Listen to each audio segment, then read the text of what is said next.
RPF आणि प्रवाशांच्या सतर्कतेमुळे सिद्धेश्वर एक्सप्रेसवर दरोडा घालण्याचा प्रयत्न फसला। या प्रकरणी 9 महिलांना अटक करण्यात आली आहे।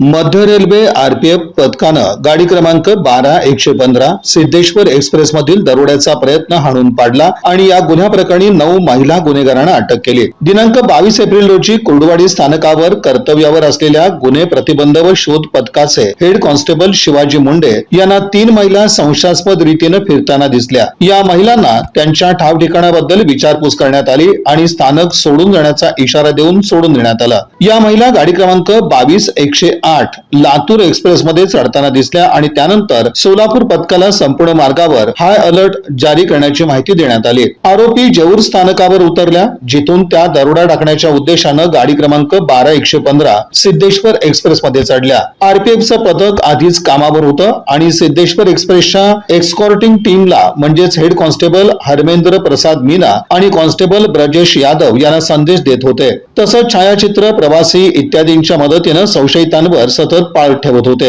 लेडी कॉन्स्टेबल सोनम पठाण यांच्यासह आरपीएफ कर्मचाऱ्यांचं एक पथक सोलापूर स्टेशनवर तयार होतं, जिथे सर्व 9 आरोपी महिला गुन्हेगारांना ताब्यात घेण्यात आलं। 18 ते 40 वर्ष वयोगटातील या संशयित महिला धाराशिव जिल्ह्यातील रहिवासी आहेत। आरोपींना जीआरपी कुर्डुवाडीच्या ताब्यात देण्यात आलं आणि भारतीय न्याय संहितेद्वारे गुन्हा दाखल करण्यात आला। या प्रकरणाचा तपास सुरू आहे, ज्यामध्ये संशयितांच्या पूर्वीच्या गुन्हेगारी नोंदींचा आढावा घेतला जात आहे।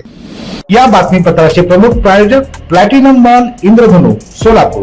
सोलापुरातील सर्वात प्रतिष्ठित इंद्रधनु सोसायटीचा नवीन भव्य कमर्शियल प्रोजेक्ट आता रेल्वे स्टेशनच्या अगदी शेजारी शहराच्या मध्यवर्ती ठिकाणी।